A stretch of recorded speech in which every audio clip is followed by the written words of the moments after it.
Hello and welcome to Stronger Together, a CW Supergirl fan podcast.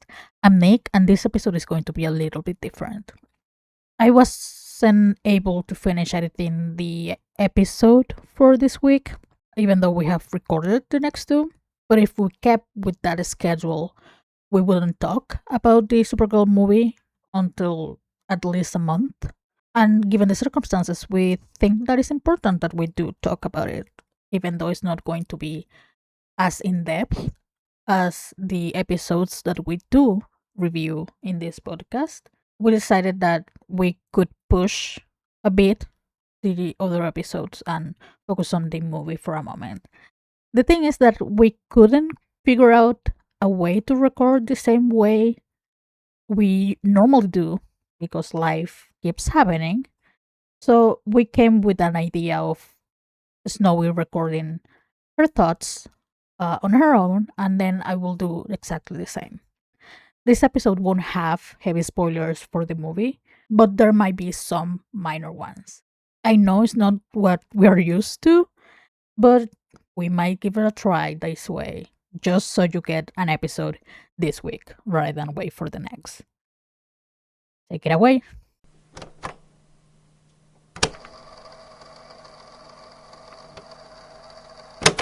Hello, everyone.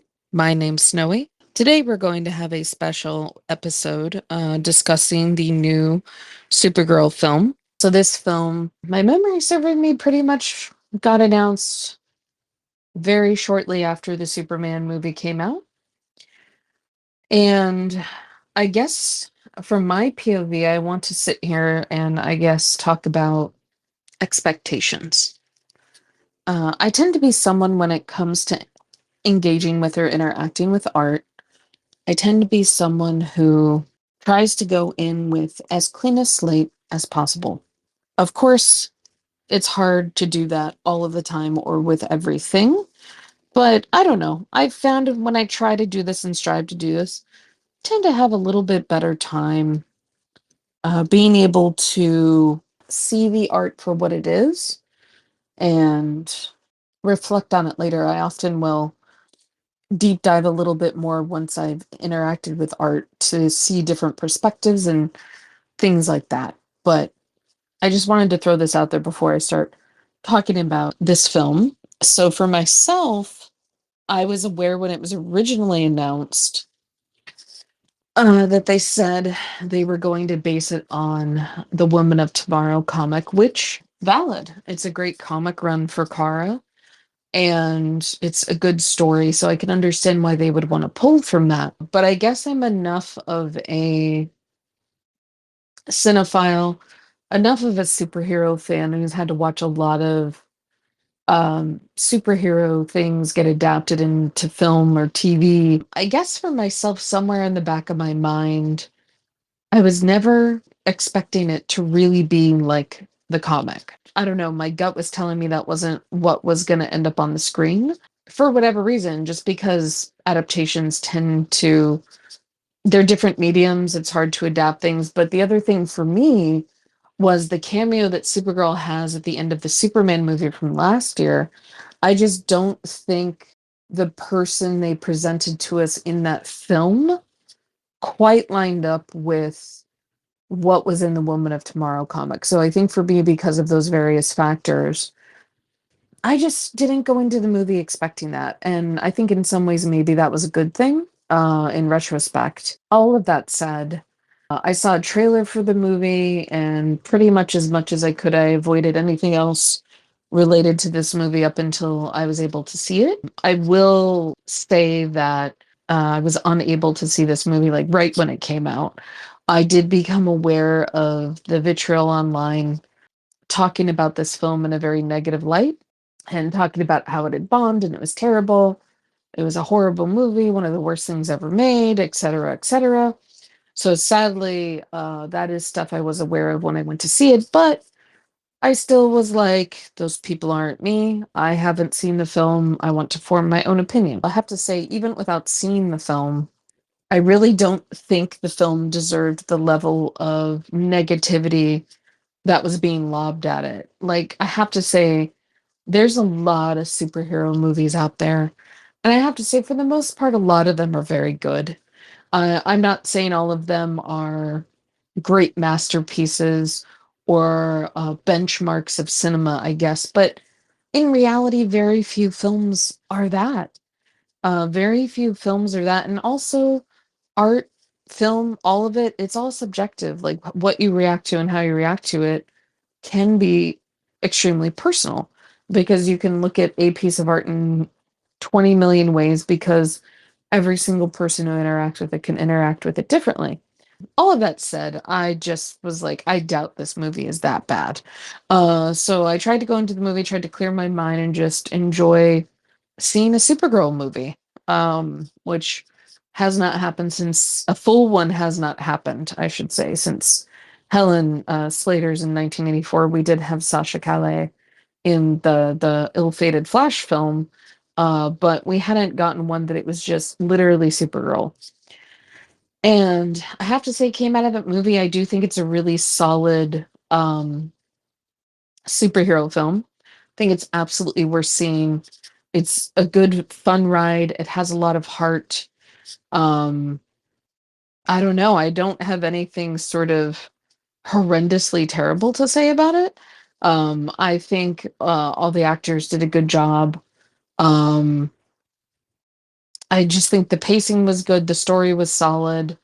Uh, I think there's some really fun scenes in it that I was not quite expecting, and I think those really worked nicely. Um, I think the thing that probably bothered me the most about the film is that I don't think the film really needed Lobo. And I think maybe this is the crux of the issue when it comes to the film, and also when it comes to the marketing that they did for this film. So in the film, sure, Lobo's there, but he's really not necessary. I really felt his scenes could have been utilized to give Cars some more screen time, to give Ruthie some more screen time, maybe their connection. Um, I don't know. I feel like he just could have been an end credit Easter egg. I just don't really think he was necessary. Although I will say I'm very glad that they didn't use him more than they did in the film. I think I'm trying not to be too spoilery here, but I think that was my big thing takeaway from the movie. That I guess if something stood out that I was kind of like not thrilled with, it was probably that. I do think there are some beats in the writing and the directing that could have been a little bit stronger, but you know, doesn't mean it's a terrible movie. Those are just sort of little things I noticed as the wannabe cinephile I like to think of myself as. But I will say the Lobo thing also ties into how I feel like the marketing for this film, I think, is really what's hurt it. I think they couldn't decide whether they wanted to focus on the audience that literally only went for Lobo in the marketing, or if they wanted to focus on everyone else, particularly women and girls who would potentially go see this movie because it's a solo female superhero.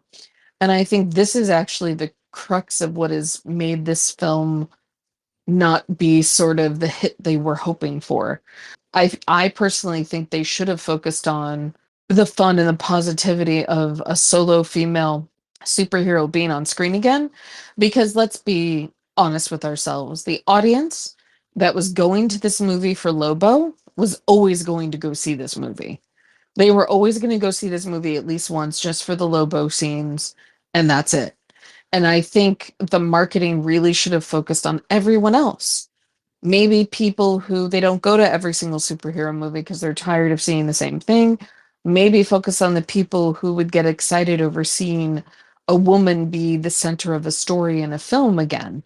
And particularly one that is like a positive superhero.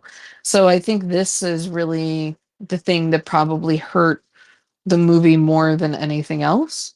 I do think all of the actors were very good. I think Millie was a very solid, strong Supergirl. I think the actress who played Ruthie did a really wonderful job. I did really like their connection on screen. Once again, Crypto was great. I think the effects they do for Crypto are fantastic. He's such a little menace of a dog. I do think Jason Momoa was having the time of his life being Lobo. But yeah, again, I just think a lot of this film, there were lots of things that were very solid and very fun, and some very heartfelt, emotional moments as well. But I don't know, take from that what you will. Thanks for listening, everyone. El Mayara.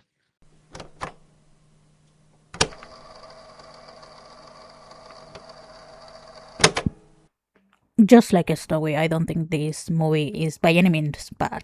I actually really enjoyed the movie. I didn't really have many expectations about it because I think we commented about it when we talked about the trailer in a previous episode, that we knew that it was based on the comic Woman of Tomorrow, but I knew from the get-go that they will never get to that level because, for starters, the version of Supergirl from that comic is in a very different position as a character to the one that we know was going to be in the movie. Just like Snowy said, like that scene at the end of Superman presented a very different Kara to the one in the comic. That being said, again, not that I mean spoilers, but I think they got the essence of the comic. Yes, the plot of the comic is not one by one.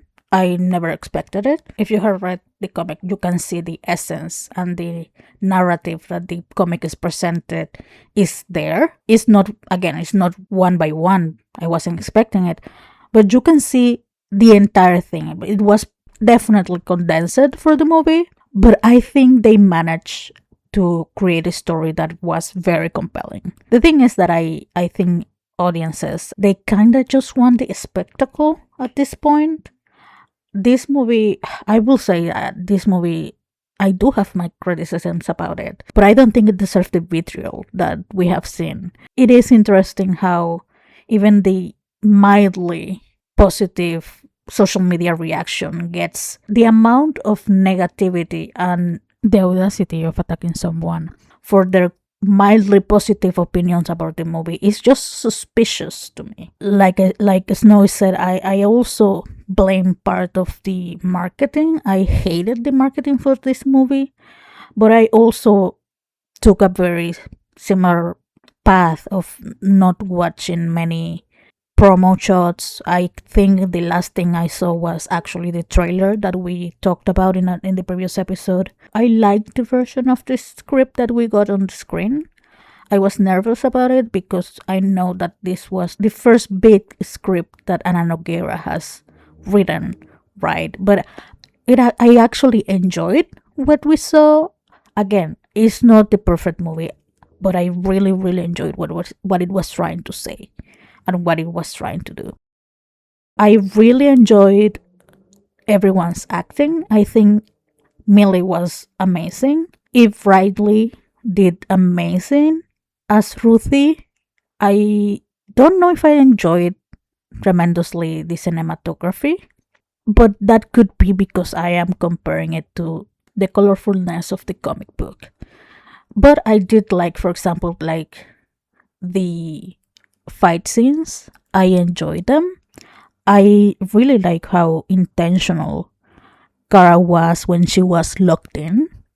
But there were certain scenes when you knew, and this is, I don't consider this a spoiler because we saw it in the few trailers that we talked about previously, is there were fight scenes where she was wrong and she was cocky, and I love that version of Kara. I love whenever Kara gets to be clever, and she was very clever and intentional in her fight scenes even when she was drunk.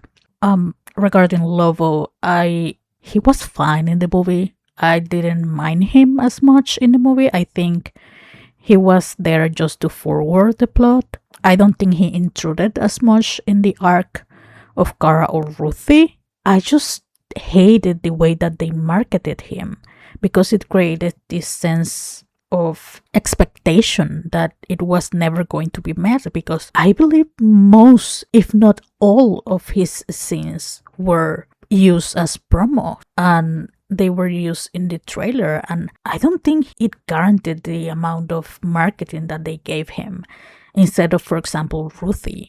I really enjoyed the Argo scenes. I prefer the origin story and the Argo story, the Krypton story of Kara's origin story from the show and Woman of Tomorrow, but I don't mind the change that they made for the movie. It is a going back to basics. It is similar to the Golden Age origin story. I don't mind it. I think they just didn't want to overcomplicate it for general audiences.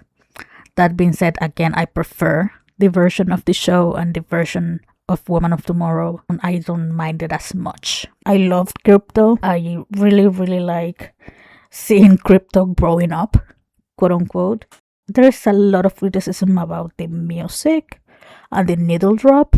I personally like the needle drop song. That being said, I think maybe it will have gone better if they had composed something for the scene. Maybe. I don't know. I couldn't help but actually think about the harnessing anger in that scene, actually. Mostly because it had a similar vibe, I guess you can say. But I really enjoyed it. I thought that they adapted the comic as close as they could, given the inherent changes from the version of the characters that both had, like it said earlier, the version of Kara from the comic is in a very different place to the Kara from the movies, to the point that I think the Kara from Woman of Tomorrow is closer to the Kara from the show than to the Kara of the movie. I think personally that Melissa will always be my Kara, but that being said, I think Milly did a fantastic job as this version of Kara. She was very funny in the sense that she had to be funny, in the sense that she had to be, more serious and dramatic and more emotional she was. Whenever she had to speak Kryptonian, she was outstanding.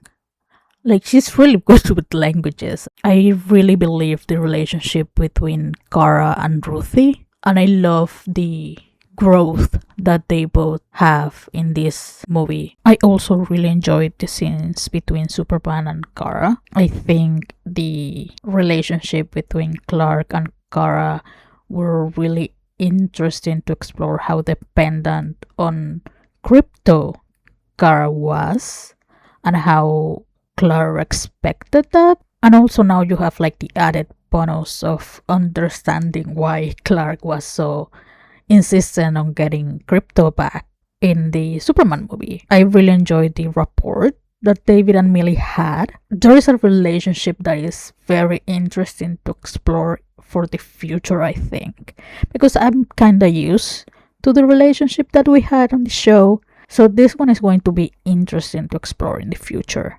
I didn't like the look of Krem, but I think he was menacing enough for what he was doing, especially when you get the explanation. I know that at the moment the box office has been a little bit disappointing. I'm hoping that by the time that the movie finishes the cinema run, that it recoups enough to guarantee a sequel. It is sad that we are still fighting like the inherent misogyny of female superhero movies. Also, it has to be mentioned that it could be also like superhero fatigue. I think Superman could have been an outlier just because it was Superman. Superman is arguably one of the most recognizable and famous superheroes in the history. But I don't know. I think this movie was perfectly enjoyable. I think this is one of those movies that it gets better the more you rewatch it. It is one of those movies that stays with you if you give it the chance. If I were to give like a type of score to this movie, I can honestly say that it will be around an 8 out of 10. I have no problem with this movie. It is very fun, actually. I'm recording this a couple days after there was an article supposedly about the behind the scene drama about the movie. I think Craig Gillespie did a very serviceable job as a director for it. Part of me will always say that the movie could have been directed by a woman. But yes, I really hope that if you haven't, you gave it a try. Like I said earlier, I think we will do a more in depth review of this movie whenever it comes on a streaming or on VOD. But overall, I think this movie is an amazing outing for the cinema. I think you should give it a try and form your own opinions. Try not to think too much about Lobo. He is perfectly serviceable as a minor character in the movie. So, yeah, I know this one was different, but I hope it was enjoyable enough. Thank you so much for listening. El Mayara.